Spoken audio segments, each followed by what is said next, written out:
سبيل الدموع سبيل مريح نحمده ونصلي على رسوله الكريم اما بعد فاعوذ بالله من الشيطان الرجيم بسم الله الرحمن الرحيم رب اشرح لي صدري ويسر لي امري واحلل عقدة من لساني يفقهوا قولي۔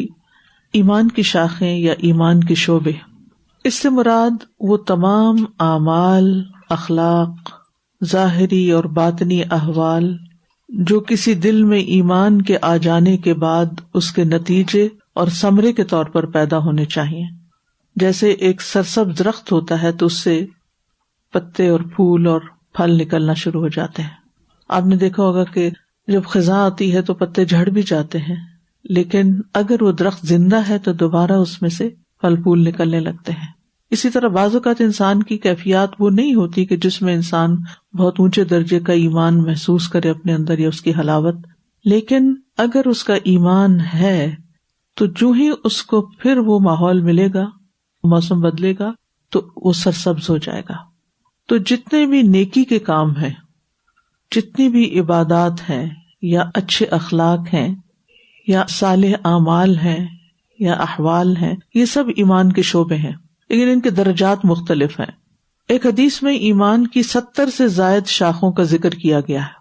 اکثر شارحین کہتے ہیں جنہوں نے شرح کی ہے، تشریح کی ہے اس حدیث کی، وہ کہتے ہیں کہ یہاں 70 سے مراد کسی خاص عدد کا تعین نہیں کہ اونلی 70، بلکہ محاورے کے مطابق یہ سمجھانا مقصود ہے کہ ایمان کی بہت سی شاخیں، بہت سے شعبے ہیں۔ جیسے ایک درخت کی بہت سی شاخیں ہوتی ہیں تو ایمان کے جو مظاہر ہیں، آؤٹ کم ہیں، وہ بھی بہت سے ہیں، اور یہ ساری شاخیں دراصل اسلام کا ایک خوبصورت شجرہ طیبہ بناتی ہیں جس کو مومن سے تشبیہ دی گئی ہے۔ مثل کلمۃ طیبۃ کشجرۃ طیبۃ۔ اب اس میں آپ سوچ رہے ہوں گے کہ کلمہ طیبہ اور شجرہ طیبہ تو مومن کہاں سے آ گئے؟ کلمہ طیبہ لا الہ الا اللہ ہے، مومن جب لا الہ الا اللہ پڑھتا ہے تو وہ شجرہ طیبہ کی صورت میں نکلتا ہے، یہ مراد ہے۔ تو سب سے پہلی اور بنیادی چیز تو یہ ہے کہ انسان کے دل میں توحید کا یقین ہو، اور نہ صرف یہ کہ اللہ پر ایمان، بلکہ ایمان کی جتنی بھی قسمیں ہیں، چاہے اللہ کی ذات ہے یا رسول ہے یا کتابیں ہیں یا فرشتے ہیں، ان سب پر ایمان اور ان کے بارے میں اچھا اعتقاد، اچھا حسن یقین، حسن ظن، اور ان سب کو برحق ماننا۔ پھر اسی طرح آخرت کے بارے میں جتنی بھی چیزیں ہمیں بتائی گئی ہیں پوری طرح ان پر یقین رکھنا۔ وبالآخرۃ ہم یوقنون، قیامت پر، حساب کتاب پر، جنت جہنم پر، ہمیشہ کی زندگی پر۔ تو رسول اللہ صلی اللہ علیہ وسلم نے ایمان کی بہت سی شاخیں بتائی ہیں۔ یہ شاخیں دراصل اعمال ہیں، جیسے پہلے میں نے ذکر کیا تھا نا کہ عمل ایمان کے اندر داخل ہے۔ جیسے بیج کے اندر درخت کی پوری پروگرامنگ ہوتی ہے، یعنی آپ یوں سمجھیں کہ کسی درخت کا جو بیج ہے وہ ایک چھوٹی سی چپ ہے جس کو آپ کسی کمپیوٹر میں فٹ کر دیں اور اس کی فائلیں کھلنے لگے تو کیا ہوگا؟ ہر چیز اس میں سے کھل کے سامنے آ جائے گی۔ تو اسی طرح جب ایک بیج آپ ڈال رہے ہوتے ہیں زمین میں تو وہ بظاہر دیکھنے میں بہت چھوٹا نظر آتا ہے، ایک مائکرو چپ کی طرح، لیکن اس کے اندر درخت کی پوری زندگی کی جو تقدیر ہے وہ سموئی بھی ہوتی ہے۔ اسی طرح ایمان جو ہے بظاہر دیکھنے میں ایک چھوٹا سا بیج ہے، جو لا الہ الا اللہ محمد الرسول اللہ کیا ہے، ایک چھوٹا سا جملہ ہے، لیکن جب یہ یقین کے ساتھ اندر دل میں سما جاتا ہے تو پھر اس کے بعد اس کی جڑیں بھی اور شاخیں بھی پھلنے پھولنے لگتی ہیں اور ہر طرح کے نیک اعمال سرزد ہونے لگتے ہیں، کیونکہ پھر انسان اللہ رخ ہو جاتا ہے، یعنی انی وجہت وجہی للہ ہو جاتا ہے۔ پھر کوئی بھی کام اس کو اللہ کی خاطر کرنا پڑے وہ خوشی سے کرتا ہے، چاہے وہ نماز پڑھنا ہو، چاہے وہ اللہ کے راستے میں نکلنا ہو، چاہے وہ انسانوں کی خدمت ہو، کوئی بھی کام ہو، کیونکہ ہم میں سے ہر ایک کے حالات مختلف ہوتے ہیں نا، اور بعض اوقات یہ ہوتا ہے کہ ہم نکلے ہوئے اللہ کی خاطر ہوتے ہیں، جیسے مثلا یہاں پر آپ آ رہے ہیں، الہدا میں آ رہے ہیں، لیکن کبھی آپ کو کوئی ایک کام کرنا پڑتا ہے، کبھی دوسرا کرنا پڑتا ہے، کبھی تیسرا، کبھی چوتھا، یعنی آپ کی ڈیوٹیز چینج ہوتی رہتی ہیں، آپ کے رولز چینج ہوتے رہتے ہیں۔ چلیے یہ تو ایک سیکنڈری کام ہے نا، جو ایک پرائمری رول ہے آپ کا بینگ اے وومن، اس میں بھی آپ دیکھیں کہ آپ کے رولز کتنے چینج ہوتے رہتے ہیں۔ کبھی آپ ایک بیٹی ہیں، کبھی بیوی ہیں، کبھی ماں ہیں، کبھی ایک بہن ہے، کبھی کوئی اور رشتہ ہے، کبھی آپ نانی دادی بن جاتی ہیں، کبھی اور بھی اس سے آگے۔ تو اس میں زندگی کے جس حصے میں جتنے بھی آپ کو رول ملتے ہیں، ان میں سے جس حال میں بھی اللہ تعالیٰ آپ کو رکھتا ہے، جو بھی آپ کو کام کرنا ہوتا ہے، اگر وہ سب اللہ کی رضا کے لیے ہو، اللہ کی خاطر ہو، تو یہی ایمان کا نتیجہ ہوتا ہے اور ثمرہ ہوتا ہے، اور اسی پر انسان کے لیے اجر ہوتا ہے۔ پھر انسان کے اندر سے جلن اور کڑن ختم ہو جاتی ہے، حسد اور مقابلے بازی ختم ہو جاتی ہے، اور کمپیریزن ختم ہو جاتے ہیں، اور پھر انسان کیا سوچتا ہے کہ بیٹی کے رول میں بھی مجھے جو کچھ خدمت کا موقع ملا والدین کی، وہ اللہ کی خاطر تھا، اجر و ثواب کے لیے تھا۔ بیوی کے رول میں بھی جو مجھے اپنے فرائض پورے کرنے پڑتے ہیں، وہ بھی اجر و ثواب کا باعث ہے اگر اللہ کی خاطر ہے۔ شوہر پہ احسان نہیں ہے۔ اسی طرح والدین کے ساتھ کہا گیا احسان کرو، لیکن ہم احسان جتاتے نہیں ہیں۔ احسان اصل میں ہے کیا؟ اللہ کی خاطر کوئی کام کرنا۔ بلا من اسلم وجہہ للہ وہو محسن، جس نے اپنا چہرہ یا اپنی ذات، اپنا آپ اللہ کے حوالے کر دیا اور وہ محسن ہے، یعنی جو بھی کر رہا ہے وہ اللہ کی خاطر کر رہا ہے، تو پھر اس کی زندگی میں جو بھی کوئی تبدیلی آ جاتی ہے، جس بھی قسم کا کام اس کو کرنا پڑتا ہے، وہ ہر کام کو، ہر رول کو اچھے سے، خوبصورت طریقے سے، بہترین شکل میں پورا کرنے کو اپنے لیے خوش قسمتی کا باعث سمجھتا ہے، اپنے لیے آنر سمجھتا ہے۔ لہٰذا وہ کسی کام کو چھوٹا یا بڑا نہیں سمجھتا کہ یہ کام تو بہت چھوٹا ہے، میری حیثیت کے مطابق نہیں، اور مجھے تو اس سے بڑا کوئی کام کرنا چاہیے، یہ مجھے کہاں لا کے کھڑا کر دیا، یہ مجھ سے کیا کام لیا جا رہا ہے، میری تو کوئی قدر نہیں ہے، اور والدین کے گھر میں تو میں ایک شہزادی تھی اور یہاں تو لا کے مجھے میڈ بنا دیا گیا اور مجھے رولنے کو چھوڑ دیا گیا۔ یہ باتیں انسان نہیں سوچتا پھر، اور پھر حالات ایک جیسے بھی نہیں رہتے، یہ بھی یاد رکھیے۔ ایک ہی رول میں، بیوی کے رول میں ہی یا ماں کے رول میں بھی آپ دیکھیں کتنی تبدیلیاں آتی ہیں۔ جب بچے چھوٹے ہوتے ہیں تو آپ کی ذمہ داریاں کچھ اور طرح ہوتی ہیں، جب بڑے ہو جاتے ہیں تو آپ کی کچھ اور طرح ہوتی ہیں۔ اب آپ کہیں کہ میں نے یہ رول تو قبول کرنا، یہ نہیں قبول کرنا، تو پھر آپ اللہ کے فیصلوں پر یقین نہیں رکھتے۔ ٹھیک ہے، انسان کو اپنی صلاحیتوں کو، اپنے اوقات کو سوچ سمجھ کے استعمال کرنا چاہیے، لیکن یہ یاد رکھیں کہ کچھ چیزیں انسان کے بس میں ہوتی ہیں، کر سکتا، اور کچھ کو تبدیل نہیں کر سکتا، کچھ سچویشنز کو قبول کرنا ہی پڑتا ہے، لیکن جب وہ اللہ کی خاطر ہوتا ہے تو اس میں اجر ہی اجر ہے، کیونکہ اللہ نے ہمیں مختلف صلاحیتیں دے کر پیدا کیا ہے نا، سب کو ایک جیسا پیدا نہیں کیا، کوئی کسی چیز میں آگے ہے، کوئی کسی چیز میں آگے ہے۔ تو آپ یہ دیکھیں کہ اللہ نے آپ کو کیا صلاحیتیں دے کر پیدا کیا، آپ کیا کرنے کے قابل ہیں، آپ میکسیمائزر کیسے ہو سکتے ہیں کہ اپنی ان ساری قوتوں کو اللہ کی خاطر اچھے کاموں میں لگا کر اپنی آخرت کما جائیں۔ تو رسول اللہ صلی اللہ علیہ وسلم نے ایمان کی بہت سی شاخیں بیان فرمائی ہیں جو دراصل اعمال ہی ہیں۔ مثلا لا الہ الا اللہ کہنا کیا ہے؟ اعلیٰ شاخ ہے۔ ابو ہریرہ رضی اللہ عنہ سے روایت ہے کہ رسول اللہ صلی اللہ علیہ وسلم نے فرمایا، الایمان بدع وسبعون او بدع وستون شعبۃ فافضلها قول لا الہ الا اللہ۔ ایمان کی 70 یا 60 سے کچھ اوپر شاخیں ہیں جن میں سب سے افضل لا الہ الا اللہ کہنا ہے۔ ٹھیک ہے، یعنی درجات ہیں شاخوں میں یا کاموں میں، اور سب سے اہم ترین کام کیا ہے؟ خود لا الہ الا اللہ کہنا۔ اور اس میں ادنا درجے کا کام کیا ہے؟ جیسے راستے سے تکلیف پہنچانے والی چیزوں کو ہٹانا۔ اب ایک اعلیٰ ترین بتا دیا گیا، ایک ادنا بتا دیا گیا، ان دونوں کے درمیان جتنے بھی نیکی کے کام آپ سوچ سکتے ہیں وہ سب ایمان کے شعبے اور اس کی شاخیں ہیں، خواہ ان کا تعلق حقوق اللہ سے ہو یا پھر حقوق العباد سے ہو۔ اور اگر آپ ان کو گننے لگے تو تعداد سینکڑوں تک جا پہنچتی، اتنے نیکی کے مواقع ہیں جو کرنے کے ہیں۔ جیسے حیا اور عاجزی جو ہے، یہ بھی ایمان کے شعبے ہیں۔ نبی صلی اللہ علیہ وسلم نے فرمایا، الحیاء والعی شعبتان من الایمان۔ حیا اور عجز ایمان کی 2 شاخیں ہیں، یعنی ایک جھجک ہونا اور ایک عاجزی اور ایک ہمبلنس ہونا، یہ بھی ایمان کا حصہ ہے۔ یعنی حیا اصل میں انسانی سیرت کی وہ خوبی ہوتی ہے، وہ خصلت ہوتی ہے جو انسان کو ان کاموں سے روک دیتی ہے جو اللہ تعالیٰ کی ناراضگی کا سبب بننے والے ہوتے ہیں، اور یہ اللہ نے انسان کے اندر رکھا ہے ایز لانگ ایز انسان اپنی فطرت کو مسخ نہ کر دے۔ یعنی بہت سی چیزوں کا علم نہ بھی ہو تو آپ کے اندر کی حیا آپ کو روک دیتی ہے۔ مثلا کسی نے آپ سے کوئی کام کہا تو آپ اس کو چٹا سا جواب دیتے ہیں، کیا یہ حیا کا تقاضا ہے؟ نہیں ہے نا، کیونکہ آپ کے اندر فطرت میں اللہ نے رکھا ہے کہ آپ دوسرے کی بات سنیں، اگر آپ کر سکتے ہیں مدد کر دیں، اگر نہیں تو کیا کریں؟ احسن طریقے سے قل لہم قولا کریما، اچھے سے بات کر لیں، معذرت کر لیں، سوری کر لیں۔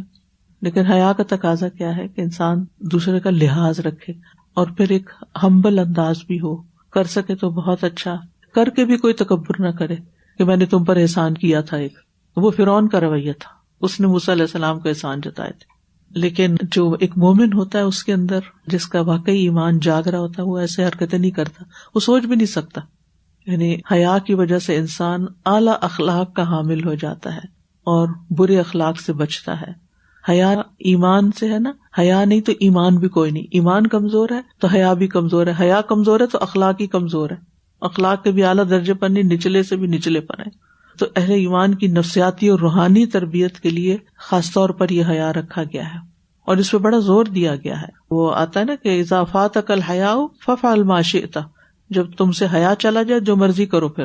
یعنی ایک حیا کا مادہ انسان کے اندر جو ایمان سے پھوٹا ہے تو انسان بے شمار خرابیوں اور بد اخلاقیوں اور بد تہذیبیوں سے بچ جاتا ہے. اور اگر اس میں خلل آ گیا نا تو بہت ساری خرابیوں کا شکار ہو جاتا ہے، کینے کا، بغض کا، حسد کا اور نفرت کا. اور پھر یہ ساری چیزیں جب دل میں ہوتی ہیں پھر دل کی کیفیت کیا ہوتی ہے. جب آپ کو کسی سے حسد ہو جائے، جب آپ کو کسی سے نفرت ہو جائے، بغض ہو جائے، کینہ ہو جائے، تو ہر وقت آپ انتقام لینے کی باتیں سوچتے رہتے ہیں اور اپنی آگ میں جلتے رہتے ہیں. حسد کی آگ کسی کو نہیں جلاتی، کرنے والے کو جلا رہی ہوتی ہے. اور آپ سوچتے ہیں کہ اچھا یہ بات اس نے کی تو میں نے کیا جواب دینا، سارا تانا بانا اسی میں گزرا. اچھا یہ جو حیا ہے پھر انسان کو نہ صرف یہ کہ دنیا کی جنت میں رکھتا ہے بلکہ آخرت میں بھی جنت میں داخلہ دلاتا ہے. اور سب سے زیادہ حیا تو ہمیں اللہ تعالیٰ سے ہونی چاہیے کہ اللہ تعالیٰ کیا کہے گا اگر میں نے یہ کام نہیں کیا. اس کا حق ادا کرنا چاہیے. اور اس کا حق کیا ہے کہ انسان ایسی باتیں سوچے بھی نہ، کیونکہ ہماری سوچ تو اور کسی کو نہیں پتہ چلتی نا. نبی صلی اللہ علیہ وسلم نے فرمایا اللہ تعالیٰ سے حیا کرنے کا حق یہ ہے کہ سر اور سر میں جو خیالات ہیں ان سب کی نگرانی کرو، اپنی سوچوں کی نگرانی کرو، اور پیٹ اور جو اس میں بھرا ہے اس کی نگرانی کرو. یعنی فاسد خیالات اور حرام غذا دونوں چیزوں سے بچو. اور موت کے بعد قبر میں جو تمہاری حالت ہونی ہے اسے یاد رکھو. تو جس نے یہ سب کچھ کیا سمجھو اس نے اللہ سے حیا کا حق ادا کیا. اور حدیث سے پتہ چلتا ہے نا کہ اگر حیا اڑ جاتا ہے تو ایمان بھی چلا جاتا ہے. اور نبی صلی اللہ علیہ وسلم نے اس کی بہت ترغیب بھی دی ہے.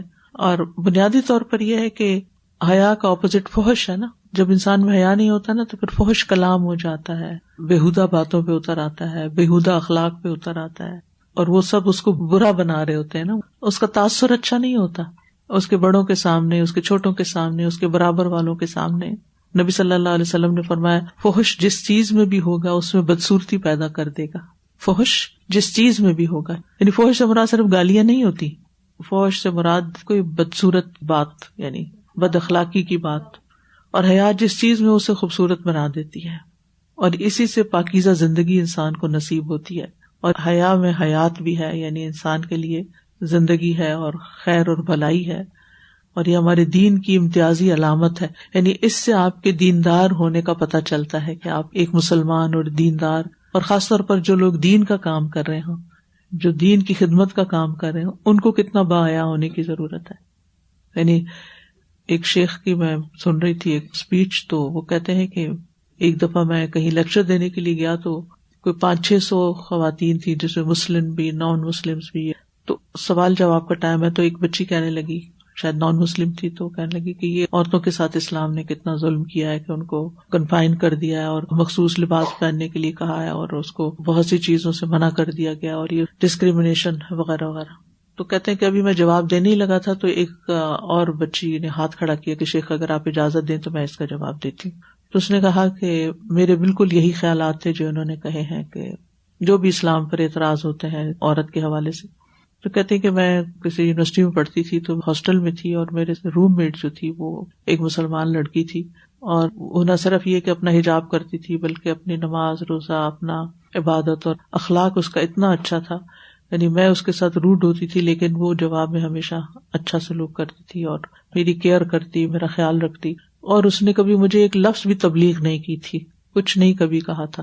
کہتی کہ اس کے اس اخلاق اور رویے کو دیکھتے دیکھتے میں مسلمان ہو گئی. اور پھر اب یہ جو میرا اٹائر آپ دیکھتے ہیں یہ اس کا نتیجہ ہے. تو بعض اوقات یہ ہے کہ آپ کو زبان سے ایک لفظ بھی نہیں کہنا پڑتا، آپ جو کچھ کر رہے ہوتے ہیں نا اس کے اثرات دوسروں پر ظاہری بھی جاتے ہیں، دل تک جاتے ہیں. یہ بھی یاد رکھیے، اسی لیے کہتے ہیں نا دل سے جو بات نکلتی ہے دل پہ جا کے لگتی ہے. تو جب آپ کا دل کسی چیز میں شامل ہو جاتا ہے نا تو اس کے اثرات ہوتے ہیں. آپ کسی سے نفرت رکھتے ہیں, حسد رکھتے ہیں, تو اس کے بھی اثرات ہوتے ہیں جو دوسرے کو فوراً محسوس ہو جاتے ہیں. آپ کا اگر رویہ کولڈ ہے, عدم تعاون کا ہے کہ میں نے نہیں کسی کی مدد کرنی, ہر کوئی اپنا کام خود کرے, تو یہ روڈ رویے بھی دوسروں کو محسوس ہو جاتے ہیں. دین جو ہے نا وہ صرف مکینیکل کام کرنے سے نہیں پھیلتا کہ ہم سبق یاد کر لیں اور ٹیسٹ دے دیں اور پھر اس کے بعد کریں جو کریں. نہیں, جب تک ہمارا رویہ اور اخلاق اچھا نہیں ہوگا, نہ ہم اپنے شاگردوں کی تربیت کر سکتے ہیں اور نہ ہی اپنے بچوں کی تربیت کر سکتے ہیں اور نہ ہی ہم دعویٰ کا کام کر سکتے ہیں.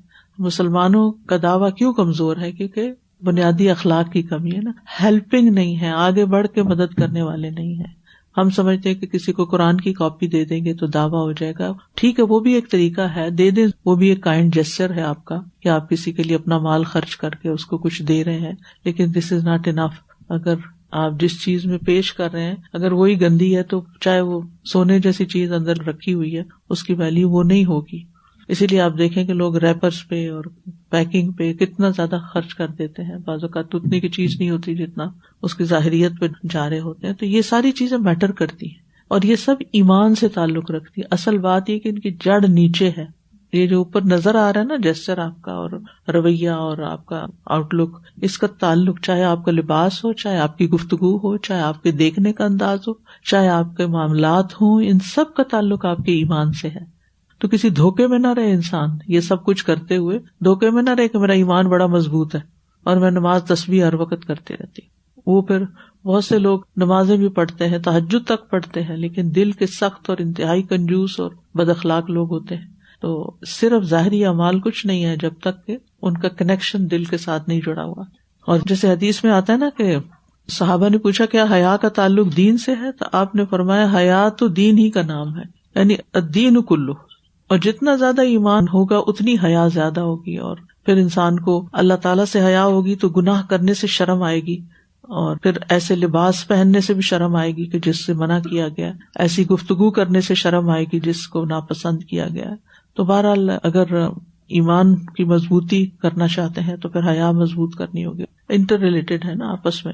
اور پھر اسی طرح آپ دیکھیے کہ البزازۃ من الایمان, سادہ زندگی جو ہے وہ بھی ایمان کا حصہ ہے. سادگی جو کہ اب مسلمانوں کے اندر افسوس کے ساتھ کہنا چاہیے کہ ختم ہو گئی ہے, جس کا مظاہرہ آپ شادیوں میں دیکھ سکتے ہیں کہ ہمارے فنکشنز اور لباس اور ہمارے لین دین اور رکھ رکھاؤ, یعنی پوری زندگی کا یوں لگتا کہ مرکز یہ ایک چیز ہے, کہ ایسا لگتا کہ یوم نمائش ہے کوئی, جس میں صرف دکھاوا ہی دکھاوا مطلوب و مقصود رہ جاتا ہے, چاہے ہم اس قابل ہیں یا نہیں ہیں. اور کوئی بھی اسٹیپ نہیں لیتا کہ ان رسموں کو کسی طرح ختم کریں یا پیچھے ہٹیں. مقابلے پر رشتہ داروں سے مقابلہ اور لوگوں سے مقابلہ. سادگی سے مراد کیا ہے؟ سادگی سے مراد نفس کی خواہشات کو کنٹرول کرنا ہے, ضروریات کو کم کرنا ہے, جو نعمتیں ملی ہیں ان پہ قناعت کرنا ہے, جو دوسروں کے پاس ہے اس کی تمنا نہیں کرنی, یا لیت لنا مثل ما اوتی قارون, کہ جو قارون کو ملا ہے وہ ہمیں بھی مل جاتا, یہ تمنا نہیں رکھنی. تو نفس کو بے جا خواہشات سے روکنا اور کم سے کم سامان زندگی رکھنا, یعنی ضرورت کا. اور پھر آپ دیکھیے کہ بعض چیزیں ہماری ضرورت ہوتی ہیں اور بعض چیزیں جو ہوتی ہیں صرف خواہش ہوتی ہیں یا صرف عیش و عشرت کے سامان ہوتے ہیں, ان کی ضرورت ہی نہیں ہوتی. تو یہ جو سادگی کا کلچر اپنانا ہے نا, یعنی سمپل لیونگ, ہائی تھنکنگ, اس کا تعلق جو ہے ایمان سے اور ایمانی کیفیت سے ہوتا ہے کہ آپ کی پرائرٹیز پھر کچھ اور ہوتی ہیں, آپ کا مال کسی اور چیز پر لگ رہا ہوتا ہے اور آپ کا لائف سٹائل بدلتا ہے. آپ غیر ضروری چیزوں کو اپنی زندگی سے باہر نکالتے ہیں تاکہ ضروری کام کر سکیں, اور پھر آپ بناوٹی انسان نہیں رہتے, آرٹیفیشل نہیں رہتے, بلکہ آپ ایک جینوئن ایکچوئل پرسن ہوتے ہیں کہ آپ ہیں کون. حضرت معاذ بن جبل کو نبی صلی اللہ علیہ وسلم نے جب یمن کی طرف بھیجا تو ان کو فرمایا کہ عیش و عشرت کی حالت سے پرہیز کرنا, کیونکہ اللہ کے بندے عیش و عشرت کی زندگی نہیں بسر کرتے. خود نبی صلی اللہ علیہ وسلم کی زندگی سادگی کا ایک بہترین نمونہ تھی, اور صحابہ کا طرز عمل بھی یہی تھا. حضرت عمر رضی اللہ عنہ کو دیکھیں, کسی درخت کے نیچے لیٹ کے آرام کر لیا کرتے تھے. اور اب سادگی نہ ہونے کا نقصان کیا ہوا ہے؟ ہمارے جو ریسورسز ہیں, ایک ایک شادی پہ کروڑوں خرچ ہو رہے ہیں, یعنی صرف ایک دن کے ڈریس کے لیے لاکھوں روپے خرچ ہوتے ہیں. ہم اللہ تعالیٰ کو کیسے جواب دیں گے, کیسے حساب دیں گے؟ یعنی ساری زندگی کا لباس ایک طرف اور اس شادی کے دن کا ایک جوڑا, پھر ایک جوڑا بھی نہیں, ایک شادی کے دن کا جوڑا ہے، ایک ولیمے کے دن کا جوڑا ہے، اور پھر ایک پارٹیوں کے جوڑے ہیں، اور ایک کے اوپر ایک چمک دمک، اور یہ سب اس کی کوئی لمٹ ہی نہیں رہی. حالانکہ دنیا کی زندگی کو کیا کہا گیا کہ یہ تو ایک دھوکے کا سامان ہے. یعنی بعض اوقات ہم وہ ہوتے نہیں جو ہم بن کے دکھا رہے ہوتے، تو دوسروں کو ایک طرح سے دھوکے میں مبتلا کر رہے ہوتے ہیں. اور یہ دھوکا کیا ہے کہ پھر ہم ان چیزوں میں اتنا وقت اور مال اور سرمایہ ضائع کر بیٹھتے ہیں کہ ہمارے پاس عمل کرنے کی فرصت ہی نہیں رہتی. جو کرنے کے کام ہوتے ہیں وہ نظر ہی نہیں آتے. دنیا میں کتنے فیصد آبادی ہے جن کو صاف پانی نہیں ملتا، جن کے پاس پانی ہے ہی نہیں بیچاروں کے پاس. ایک دن چند گھنٹے پانی نہ ہو تو آپ دیکھیں زندگی کیا ہو جائے. جن کے پاس کھانے کو نہیں ہے، جن کے پاس تعلیم نہیں ہے، جن کے پاس گھر نہیں ہے، ایک دو نہیں کروڑوں میں ایسے لوگ بستے ہیں. لیکن جن کے پاس ہے ان کی ساری مصروفیت اپنی دولت کی نمائش پر ہے، اور جن کے پاس نہیں ان کے لیے سوچنے کی فرصت ہی کوئی نہیں ہے. فرصت ہی نہیں، دھیان ہی نہیں، ادھر سے منہ ہی موڑا ہوا ہے کہ نہ ہی نظر آئے اور نہ ہمیں کچھ کرنا پڑے. لیکن مومن تو ایسا نہیں ہوتا. مومن صرف اپنے لیے تھوڑی جیتا ہے، مومن تو دوسروں کی فکر کرتے ہوئے جیتا ہے. پھر اسی طرح ایمان کا تعلق امانت داری سے ہے. لا ایمان لمن لا امانت لہ، جس کے اندر امانت نہیں ہے اس کے اندر ایمان ہی کوئی نہیں ہے. پھر اسی طرح حدیث میں آتا ہے ان حسن العہد من الایمان، گزرا ہوا اچھا وقت یاد رکھنا ایمان میں سے ہے. سبحان اللہ، اچھی یادیں ان کا ذکر کرنا کہ میرا فلاں ٹائم فلاں کے ساتھ فلاں کی کمپنی میں بہت اچھا رہا، جو عزیز پیارے رشتہ دار فوت ہو چکے ہیں ان کے ساتھ جو ہماری میموریز ہیں کبھی بیٹھیے ان کا ذکر کرنا. تو حسن العہد من الایمان. پھر افضل الایمان الصبر والسماحہ، صبر کرنا اور عفو درگزر سے کام لینا، یہ افضل ایمان ہے. اچھا، لڑائیاں ختم کیوں نہیں ہوتی؟ کیونکہ کوئی فریق معاف ہی نہیں کرتا نا. یعنی ایک زیادتی کرتا ہے تو دوسرا کہتا ہے اب میری باری کب آئے گی کہ میں اس سے بدلہ لوں، اور پھر وہ دل میں رکھ بیٹھتا ہے. یعنی اس کو کینہ کہتے ہیں. ایک دن شاید آپ میں سے کسی نے مجھ سے سوال کیا تھا کینہ اور بغض کا کیا فرق ہے، تو اس میں الحمدللہ میں شرح صدر ہوا کہ کینہ وہ ہوتا ہے جس کے بعد آپ کے اندر انتقام کا جذبہ ہوتا ہے. یعنی دل میں کسی کے لیے ایسی نفرت کہ جس سے بدلہ لینے کا آپ سوچتے رہتے ہیں کہ کب وقت آئے تو میں اس کو مزہ چکھاؤں. پھر اسی طرح اور ایمان کی علامت کیا ہے؟ اچھی طرح وضو کرنا، یہ نصف ایمان ہے. اسباغ الوضوء شطر الایمان، الطہور شطر الایمان. یہ تو حدیث سب نے پڑھ رکھی ہوگی نا کہ پاکیزگی نصف ایمان ہے. پھر اپنے ساتھی کے لیے وہی پسند کرنا جو اپنے لیے پسند ہو. یہ تو اتنا سخت کرائٹیریا صحیح بخاری میں ہے، لا یؤمن احدکم حتی یحب لاخیہ ما یحب لنفسہ. تم میں سے کوئی شخص مومن نہیں ہوگا جب تک اپنے بھائی کے لیے وہ پسند نہ کرے جو اپنے لیے پسند کرتا ہے. ہمارے دوہرے معیار ہوتے ہیں، لینے کے ہمارے پیمانے اور ہوتے ہیں، دینے کے کچھ اور ہوتے ہیں. اپنے حقوق ہمیں خوب یاد ہوتے ہیں، لیکن جب دینے کی باری آتی ہے تو ہمارا رویہ کچھ اور ہی ہوتا ہے. پھر اسی طرح نبی صلی اللہ علیہ وسلم سے ہر چیز سے بڑھ کے محبت کرنا. والذی نفسی بیدہ لا یؤمن احدکم حتی اکون احب الیہ من والدہ وولدہ. قسم ہے اس ذات کی جس کے ہاتھ میں میری جان ہے، تم میں سے کوئی بھی مومن نہ ہوگا جب تک میں اس کے والد اور اس کی اولاد سے بھی زیادہ اس کا محبوب نہ بن جاؤں. پھر اللہ کے لیے کسی سے محبت کرنا. 3 خصلتیں جس میں ہوں اس نے ایمان کی مٹھاس پالی، اللہ اور اس کا رسول اس کے نزدیک سب سے زیادہ محبوب بن جائیں. وہ کسی انسان سے محض اللہ کی خاطر محبت کرے. وہ کفر میں واپس لوٹنے کو ایسا برا جانے جبکہ اللہ نے اس کو اس سے بچا لیا، جیسا کہ آگ میں ڈالے جانے کو برا سمجھتا ہے. پھر اسی طرح تکلیف دہ چیز کو دور کرنا. رسول اللہ صلی اللہ علیہ وسلم نے فرمایا، اور ایمان کی سب سے ادنا شاخ راستے سے تکلیف دہ چیز کو ہٹا دینا ہے.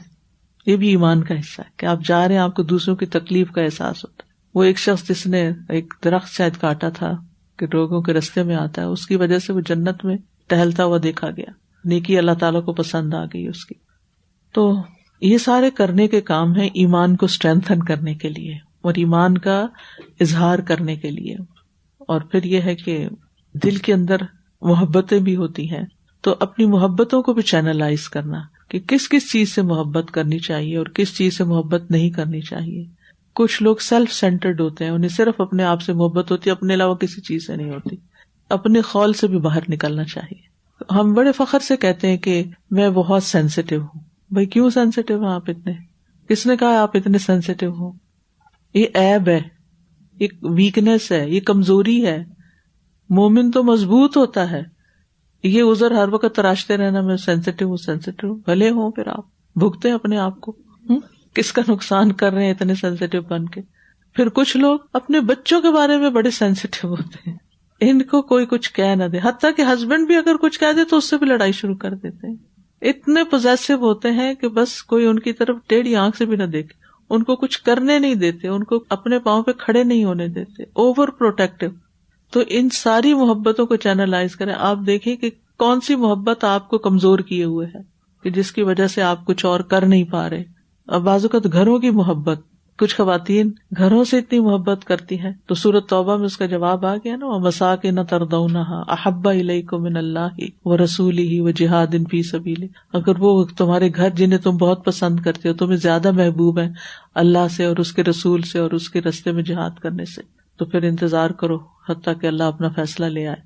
یہ تو میں نے چند مثالیں دی ہیں. تو ہم میں سے ہر ایک سوچے کہ اس کے اندر کا بت کون سا ہے نا، اس کے اندر کا اجل کون سا ہے کہ جس کی وجہ سے وہ کچھ اور کر نہیں پا رہا، اس سے اہم کام جو اسے کرنے چاہیے کہ یہ چیز میرے ہاتھ سے نہ چھوٹ جائے. کچھ لوگوں کو اپنی پوزیشن اور اپنے عہدے سے بڑی محبت ہوتی ہے، لیکن آپ دیکھیے کہ ریٹائرمنٹ اور یہ ساری چیزیں دوسروں کی زندگی میں جو آتی ہیں وہ عبرت کا سامان ہوتی ہے کہ ان چیزوں پر انسان کس لیے فخر اور غرور کرے یا ان چیزوں کے پیچھے کیوں اتنا بھاگے، جبکہ یہ وقتی طور پہ عارضی امانتیں ہیں ہمارے پاس.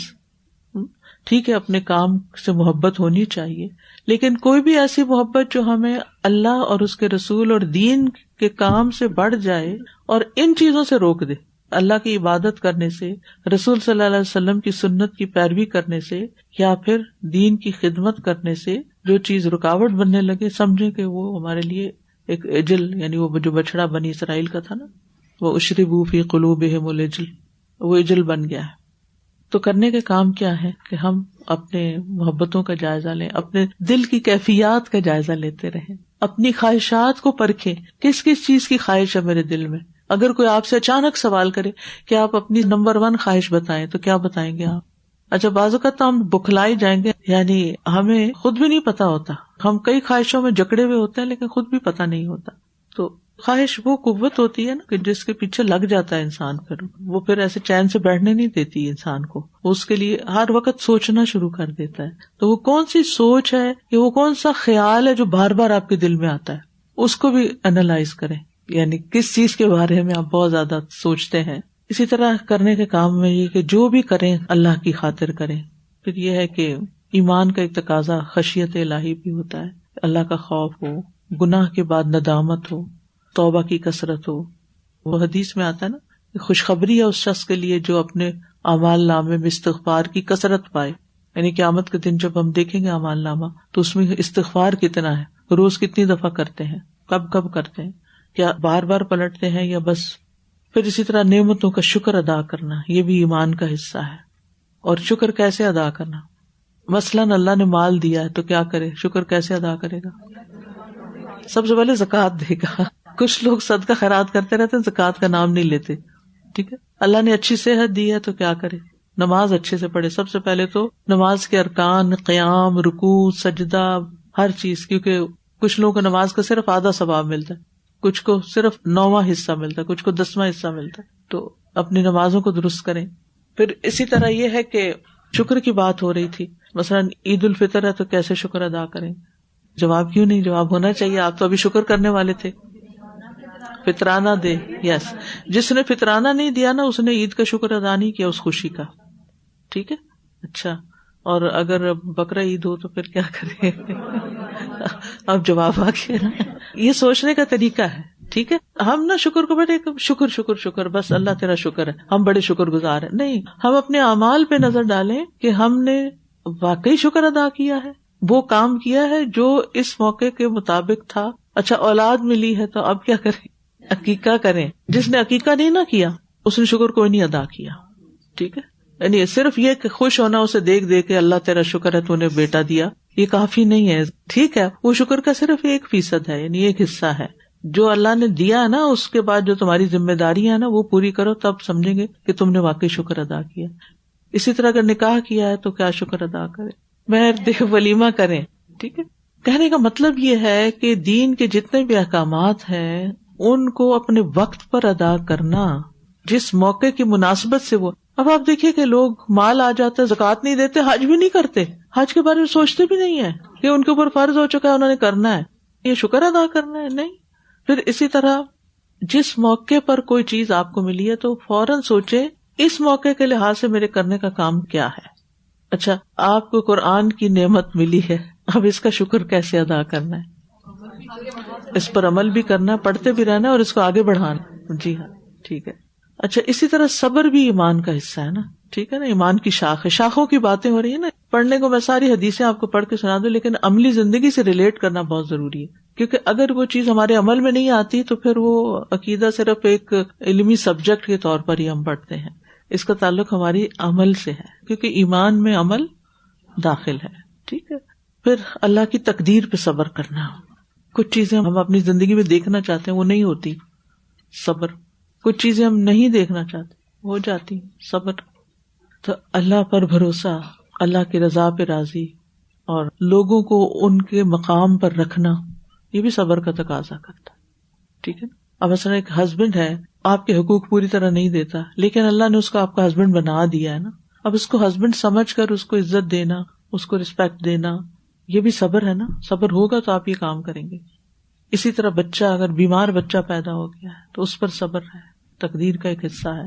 اسی طرح اگر آپ کو کچھ نعمتیں ملی، علم ملا، کوئی ڈگری ملی ہے، کوئی اچھی جاب ملی ہے، اچھا گھر ملا ہے کچھ، تو اب کیا ہے کہ کثر نفسی سے کام لینا، ہمبل ہونا، تواضع اختیار کرنا، نہ کہ دوسروں کے اوپر بوسٹنگ کرنا، فخر و غرور شیخی کرنا، یہ نہیں ہونا چاہیے. تو ان منفی جذبات کو کنٹرول کرنا جو ہے یہ بھی صبر سے تعلق رکھتا ہے.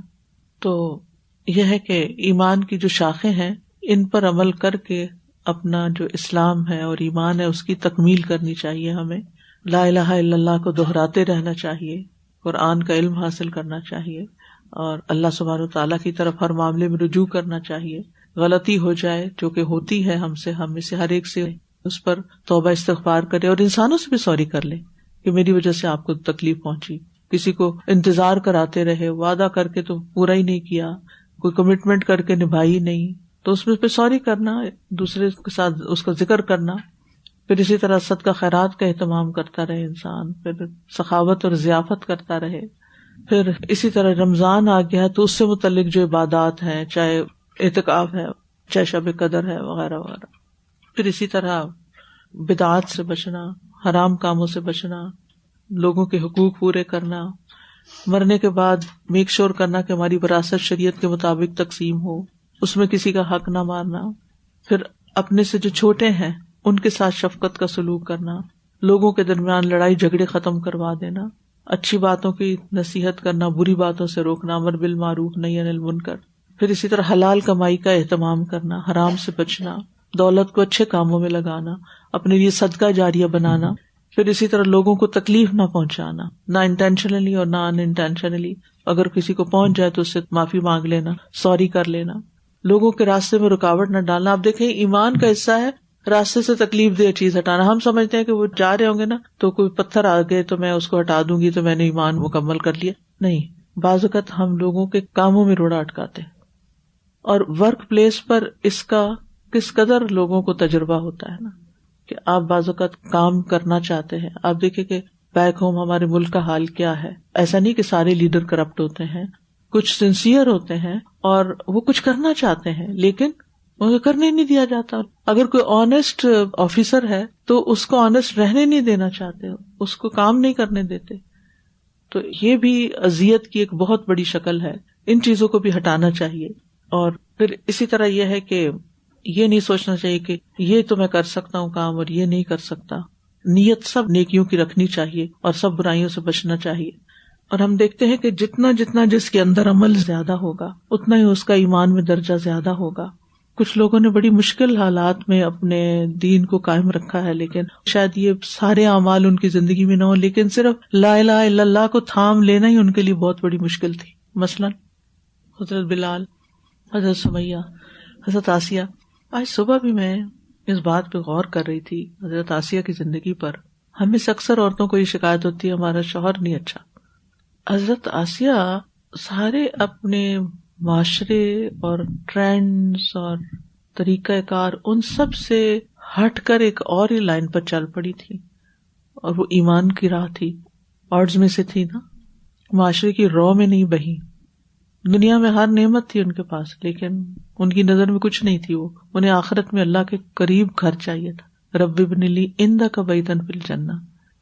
تو انہوں نے یہ جتنے کام میں نے اوپر بتایا ان میں سے شاید کچھ بھی نہ کیے ہوں، یا اللہ جانتا ہے کیا کیا اور کیا نہیں، لیکن ان کے لیے صرف ان کے ایمان لانے پر ان کو جتنی اذیتیں سہنی پڑی، اور انہوں نے صحیح کمپرومائز نہیں کیا. اللہ نے ان کا ذکر قرآن میں کیا، نبی صلی اللہ علیہ وسلم نے انہیں عورتوں میں سے کامل ترین عورتوں میں شامل کیا. اسی طرح اصحاب الاخدود کا واقعہ ہے، وما نقموا منہم الا ان یؤمنوا باللہ العزیز الحمید. تو ایسے واقعات بھی ملتے ہیں. تو بعض اوقات اپنا ایمان بچانا بھی ایک بڑا مشکل کام ہوتا ہے. تو یہ تھی چند باتیں ایمان کی شاخوں کے حوالے سے. انشاءاللہ ایمان سے متعلق چند اور اہم باتیں بھی آپ سے کروں گی. اسلام اور ایمان کا فرق کیا ہے، ہم کل اس پہ بات کریں گے انشاءاللہ تعالی. استاذ ایک سوال پوچھنا چاہتی ہوں. جی ہاں. کچھ اچھے کام ہوتے ہیں وہ نفس کو مرغوب ہوتے ہیں، جی اچھے ہاں. کام تو اچھے ہی لگتے ہیں نا. جی. تو ہم یہ کیسے پتہ لگائیں کہ یہ ہم اللہ کے لیے کر رہے ہیں یا ہمیں اس میں مزہ آتا ہے ہم اس لیے کر رہے ہیں؟ اس دن بھی میں نے حدیث سنائی تھی نا کہ اذا سرت کا حسنۃ کا، تو ایمان کی پہچان یہ ہے کہ اگر آپ کو اپنی نیکی خوش کر دے تو اس میں کوئی برائی نہیں ہے کہ آپ نیکی کر کے خوش ہوتے ہیں، یا آپ کچھ کام کر کے تو آپ کو خوشی محسوس ہوتی ہے. تو وہ ایمان کی علامت بھی ہو سکتی ہے، ضروری نہیں کہ نفس کی وجہ سے آپ کر رہے ہیں. اس کی پہچان کیا ہوگی کہ اگر آپ صرف نفس کے لیے کر رہے ہوں گے نا تو کوئی رکاوٹ پیش آئی تو آپ اس کو چھوڑ دیں گے، آپ اس کام سے ہاتھ اٹھا لیں گے کہ میں نہیں کرتی، میرے لیے مشکل ہے. کرنا خوشی کی بات ہے لیکن اس حال میں، اس کنڈیشن میں نہیں کروں گی. جب اللہ کے لیے کرتے ہیں نا اور مزہ بھی آ رہا ہوتا ہے تو پھر آپ ہر حال میں کرتے ہیں، حضرت آسیہ کی طرح ہر حال میں، مشکل سے مشکل حالات. استاذہ جی، ایک جیسے حرام کو حرام سمجھنا بھی ایمان کا حصہ ہے، اس کو حلال نہ سمجھا گیا، اور حلال جو ہے اس کو حلال سمجھنا بھی. جیسے کچھ بہت سارے لوگ دوسری شادی کرنا چاہتے ہیں کسی وجوہات کی بنا پر، تو اس کو ڈینائی کرتے رہنا کہ نہیں یہ کام نہیں جائز، یہ نہیں چاہیے، ان کو نہیں کرنا چاہیے، گزارا کرنا چاہیے، صبر کرنا چاہیے. تو اس کے بارے میں آپ کیا کہتی ہیں؟ جی ہاں، جس چیز کو شریعت نے رخصت دی ہے اس کو دل سے برا سمجھنا یہ درست نہیں، یہ ایمان کے منافی ہے. باقی ان کے معاشرتی حالات کیا ہیں، کیا ضروریات ہیں، کیوں ہو رہا ہے، وہ سب کچھ وہ ایک الگ قصہ ہے. لیکن اصولی طور پر دوسری شادی کو برا سمجھنا یہ درست نہیں. ہر عورت کے اندر یہ غیرت ہے کہ اس کو اپنے شوہر میں کسی اور کو شریک کرنا بہت ہی مشکل کام لگتا ہے. مردوں کے لیے اگر سرحدوں پہ جہاد ہے تو عورت کے لیے گھر کے اندر یہ بہت بڑا جہاد ہے اگر ایسی کسی سچویشن کو ایکسپٹ کرنا. لیکن یہ ہے کہ یہ کہنا کہ یہ کام ہی غلط ہے اور یہ ہے ہی درست نہیں ہے تو یہ ٹھیک نہیں ہوگا. استاذہ جی، ایک سوال جو میرے ذہن میں اکثر آتا ہے، جی، جیسے نیکیاں کرتے ہیں، نیکیوں میں آگے بڑھتے جاتے ہیں تو ایک خوشی بھی ملتی جاتی ہے. جی ہاں. لیکن مجھے کبھی خیال آتا ہے کہ مجھے خوشی واقعی اس بات کی ہے کہ میں نے نیکی کی، یا مجھے خوشی اس بات کی ہے کہ لوگوں کو میری نیکیوں کا پتہ چل رہا ہے. یہ چیز مجھے بڑا بعض دفعہ پریشان کر دیتی ہے. یہ سب کے ساتھ ہوتا ہے، بس یہ کہ دعا کرتے رہنا چاہیے، اللہم آتی نفسی تقواہا وزکیہا، اور اس میں ایک فائن لائن ہوتی ہے، پتہ چل جاتا ہے خود کو. چلیے آج کے لیے اتنے کافی ہے. وآخر دعوانا ان الحمد للہ رب العالمین. سبحانک اللہم وبحمدک، اشہد ان لا الہ الا انت، استغفرک واتوب الیک. السلام علیکم ورحمۃ اللہ وبرکاتہ. سبیل الدموع سبیل